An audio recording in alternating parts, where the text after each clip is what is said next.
Hello and welcome back to Jacob's Toys 5 Minute Figure Reviews. Please do like, share, subscribe and all of those things. All supports the channel is very much appreciated.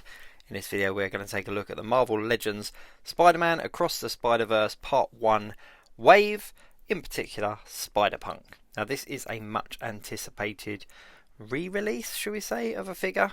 We had the Spider-Punk figure back in 2018 as part of the Lizard Build-A-Figure wave, but this is a much more stylized version, one that ties in with, of course, the upcoming Across the Spider-Verse Part 1 movie. Now, these figures have kind of landed on the fence. People either absolutely love them or absolutely hate them because they are very different proportions to your regular Marvel Legends figures.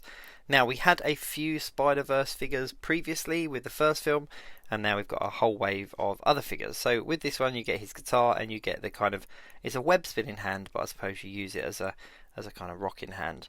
The detail on him is phenomenal. You cannot dispute that. There is so much new sculpt in him. It's absolutely fantastic, to be honest with you. He's completely pinless. His legs and arms are a lot slimmer than the regular kind of Marvel Legends and the regular Spider-Man figures, but the detail on him is second to none. They have sculpted all sorts of pieces onto this, including the braces that hang down the back. You've got the detail there on the back of his jacket. You've got spikes on his shoulders, on his head.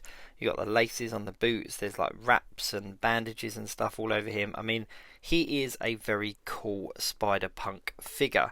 Now, of course, he is very stylized. He is very in keeping with the movie, so he's not necessarily a good substitute for a Spider-Punk in your Spider-Man collection. But with that said, I don't think he'd look out of place because of the type of character he is. It's Spider-Punk at the end of the day, so he looks like he's kind of in an 80s band. You know, he looks like he's from like that kind of Guns N' Roses kind of era where he's, you know, really punk rock looking. I don't know really. I really like him, if I'm honest. I actually really like him. Now I do own the other version, so I will grab him just for a bit of a side by side comparison, so we can just have a look and make some real comparisons. So obviously this is the 2018 one, as I said earlier, and it's much more in keeping with what Spider-Punk looks like in the comics. He has like a Spider-Man costume, got the spikes on his head, he's got the denim jacket, and he's got the trainers or the sneakers, depending where you are.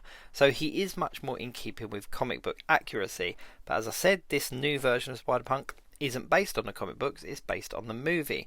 So taking that out of the equation as an action figure and as a representation of the character on the film, so far so good. I mean, he's a lot more caricatured, so even down to the logo on his back is kind of painted on as opposed to printed on.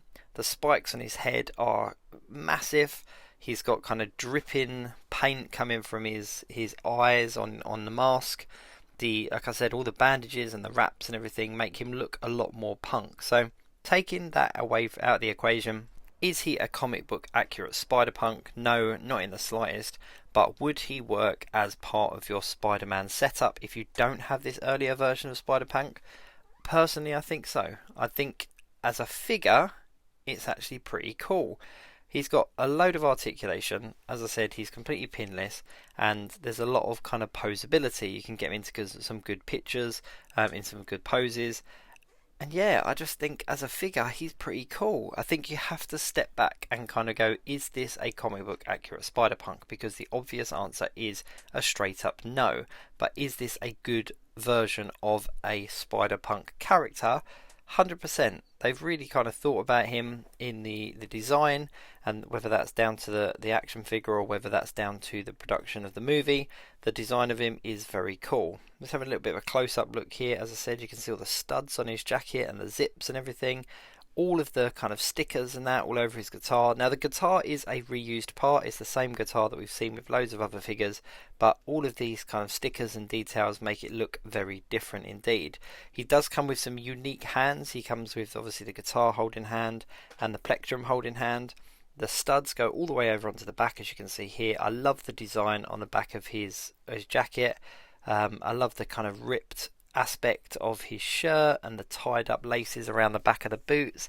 I think it's a really fun figure, and I'm really looking forward to seeing his inclusion in the movie. I hope he has a decent part to play. Obviously the danger that they're running here is that there are a lot of Spider-Men, Spider-Women characters in that trailer, and how many of these figures that we're getting are going to feature in the movie? How many of them are just going to kind of show up just for a second?